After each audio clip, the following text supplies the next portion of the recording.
अस्सलाम वालेकुम। मैं हूँ Sadia Uzair. Welcome back to Sadia Uzair's kitchen. तो आज हम बनाएंगे ये बहुत ही ज़बरदस्त सा और बहुत ही सिल्की स्मूथ और बहुत ही सॉफ्ट सा चॉकलेट केक। बिस्मिल्लाहिर्रहमानिर्रहीम। तो केक बैटर बनाने के लिए यहाँ पर मैंने रूम टेम्परेचर वाले 6 अंडे लिए हैं। इसमें शामिल करेंगे 180 ग्राम चीनी, तकरीबन 3/4 कप है। इस केक को बनाने के लिए चीज़ों की मेजरमेंट्स अगर आप वेट मशीन से करें तो ज़्यादा बेहतर है। 1 चाय का चम्मच वनीला एसेंस इसमें ऐड करेंगे और इलेक्ट्रिक बीटर की मदद से अब हमें इसको तकरीबन 10 से 12 मिनट तक बीट करना है। यहाँ पर इनको 10 से 12 मिनट तक बीट करना इस केक के लिए बहुत इंपॉर्टेंट स्टेप है, इस बात का ख्याल रखिएगा। 10 से 12 मिनट तक बीट करने के बाद अंडों का टेक्सचर यहाँ पर आप देखें कुछ इस तरह का हो जाएगा। अब हमें इलेक्ट्रिक बीटर की ज़रूरत नहीं है, बीटर को साइड पे रख देंगे और एक स्टेनर में डालेंगे 30 ग्राम कोको पाउडर जो कि तकरीबन 1/3 कप है। 150 ग्राम इसमें मैदा शामिल करेंगे जो कि भरकर 1 कप है। 1/4 टीस्पून जाएगा इसमें नमक। अब हमें एक ही बार में ये सारा मिक्सचर इसमें शामिल नहीं करना, थोड़ा-थोड़ा करके 2-3 पोर्शंस में डिवाइड करके इसको छानकर अंडों वाले मिक्सचर में शामिल करते रहेंगे और इस तरह से एक हैंड विस्क की मदद से बहुत ही जेंटली इसको फोल्ड करेंगे। जब एक बार का ऐड किया हुआ ड्राई मिक्सचर इसमें अच्छे से मिक्स हो जाएगा तो फिर हम इसमें मज़ीद ड्राई मिक्सचर ऐड करेंगे और इसे भी बहुत ही जेंटली फोल्ड करेंगे। लेकिन एक बात का ख्याल रखना है कि इसको ओवर मिक्स भी नहीं करना।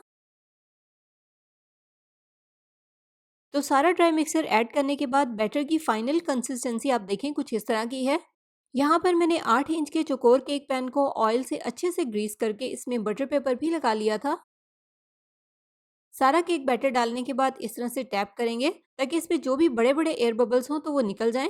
तो अब इसे हम बेक करेंगे प्रीहीटेड ओवन में 180 सेल्सियस पर तकरीबन 40 मिनट के लिए। बेक करने के बाद यहाँ पर केक को मैंने रूम टेम्परेचर पर अच्छे से ठंडा होने दिया था। केक पैन में से निकालकर बटर पेपर को रिमूव कर देंगे। अब यहाँ पर अगर केक ऊपर से लेवल ना हो तो आप इसे थोड़ा सा ऊपर से काट कर लेवल कर लें। इसके अलावा अब हम इस तरह से दोनों साइडों से थोड़ा थोड़ा सा केक काट लेंगे क्योंकि केक पर लगाने के लिए हमें केक क्रम्स भी तैयार करने हैं। स्क्वायर शेप में केक बनाना चाहते हैं तो केक क्रम्स बनाने के लिए केक की टॉप से एक पतली सी लेयर काट लें। इस तरह से साइडों से कटिंग करने की वजह से केक थोड़ा सा रेक्टेंगुलर शेप में आ जाएगा। अब केक के साइडों वाले ये दोनों पीस एक इलेक्ट्रिक चॉपर में डालेंगे और इन्हें चॉप कर लेंगे। और चॉप करने के बाद यहाँ पर देखें इस तरह से केक क्रम्स तैयार हो जाएंगे। अब नेक्स्ट यहाँ पर हम केक की 5 लेयर्स में कटिंग कर लेंगे। आप 4 लेयर्स में या 3 लेयर्स में जितनी भी लेयर्स काटना चाहते हैं काट सकते हैं। ये देखें केक हमारा कितना सॉफ्ट और स्पंजी है। तो यहाँ पर मैंने केक को 5 लेयर्स में काट लिया है। अब फ्रॉस्टिंग लगाने से पहले इसको थोड़ी देर के लिए फ्रिज में रखेंगे ताकि केक बहुत अच्छे से ठंडा हो जाए और फ्रॉस्टिंग मेल्ट ना हो। नेक्स्ट फ्रॉस्टिंग बनाने के लिए यहाँ पर मैंने ली है 2 कप व्हिपिंग क्रीम। इसमें शामिल करेंगे आधा कप आइसिंग शुगर, 3 खाने के चम्मच कोको पाउडर और 1 चाय का चम्मच वनीला एसेंस। बीटर को स्टार्ट करने से पहले इस तरह से थोड़ा सा मिक्स करेंगे ताकि कोको पाउडर उड़कर बाहर ना फैले और बीट करके तमाम चीज़ों को क्रीम में अच्छे से मिक्स कर लेंगे। नेक्स्ट यहाँ पर मैंने 30 ग्राम व्हिपिंग क्रीम और 30 ग्राम मिल्क चॉकलेट को माइक्रोवेव में मेल्ट करके मिक्स कर लिया है। कोको पाउडर जब क्रीम में अच्छे से मिक्स हो जाएगा तो फिर हम ये चॉकलेट और क्रीम वाला मिक्सर इसमें शामिल करेंगे। बस ये ध्यान रखिएगा कि क्रीम और चॉकलेट का ये वाला मिक्सर ठंडा हो, गर्म ना हो, वरना आपकी क्रीम मेल्ट हो जाएगी। अब हमें इसको स्टिफ पीक्स तक बीट करना है, जिस तरह से केक के लिए क्रीम को बीट किया जाता है। तो क्रीम यहाँ पर बहुत अच्छे से बीट हो गई है। ये देखें क्रीम का टेक्सचर कितना सिल्की और कितना स्मूथ है।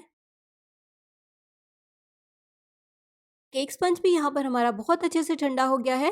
पाइपिंग बैग में अब हम ये क्रीम डालकर इस तरह से केक स्पंज पर लगाएंगे। केक स्पंज पर हमें शुगर सिरप वगैरह लगाने की भी ज़रूरत नहीं है क्योंकि केक ऑलरेडी बहुत ज़्यादा सॉफ्ट है। क्रीम लगाने के बाद इसके ऊपर केक का दूसरा स्लाइस रखेंगे और इस तरह से सेंटर में बिल्कुल लेवल करके रखेंगे ताकि केक की सही और प्रॉपर शेप आए। तो केक की तमाम लेयर्स में क्रीम लगाने के बाद जो भी साइडों पर एक्स्ट्रा क्रीम है उसे एक केक नाइफ की मदद से इस तरह से लेवल कर देंगे। क्रीम को लेवल करने के बाद अब केक के ऊपर क्रीम की एक बारीक सी लेयर लगाएंगे ताकि जितनी भी खाली जगह हैं वो फिल हो जाए और केक हर तरफ से बिल्कुल स्मूथ हो जाए। इसी तरह से क्रीम की एक बारीक सी लेयर केक के ऊपर भी लगाएंगे। ये देखें केक हर तरफ से स्मूथ हो गया है। अब यहाँ पर मैंने 50 ग्राम मिल्क चॉकलेट और 20 ग्राम क्रीम को माइक्रोवेव में मेल्ट करके अच्छे से मिक्स कर लिया है। इसे हम केक के टॉप पर लगाएंगे, लेकिन लगाने से पहले मेक श्योर कर लीजिएगा कि ये भी रूम टेम्परेचर पर अच्छे से ठंडा हो। गर्म होगा तो केक के ऊपर वाली क्रीम मेल्ट हो जाएगी। चॉकलेट वाला मिक्सचर लगाने के बाद केक के चारों तरफ साइडों पर अब हम केक क्रम्स लगाएंगे।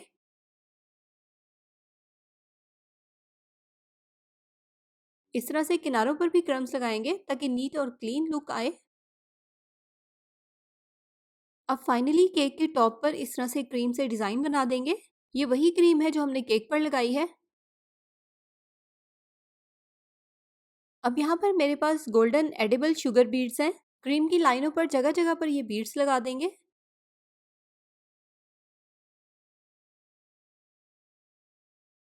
तो ये देखिए हमारा ज़बरदस्त सा केक तैयार है और आप देखिए केक हमारा कितना सॉफ्ट है। आपको ये रेसिपी कैसी लगी कमेंट सेक्शन में ज़रूर बताइएगा और साथ ही साथ वीडियो को लाइक करना भी बिल्कुल मत भूलिएगा। अपनी फैमिली और फ्रेंड्स में इस वीडियो को शेयर ज़रूर कीजिएगा।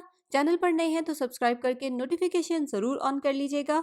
अपना बहुत सा ख्याल रखिएगा, दुआओं में याद रखिएगा। Thank you for watching. अल्लाह हाफिज़।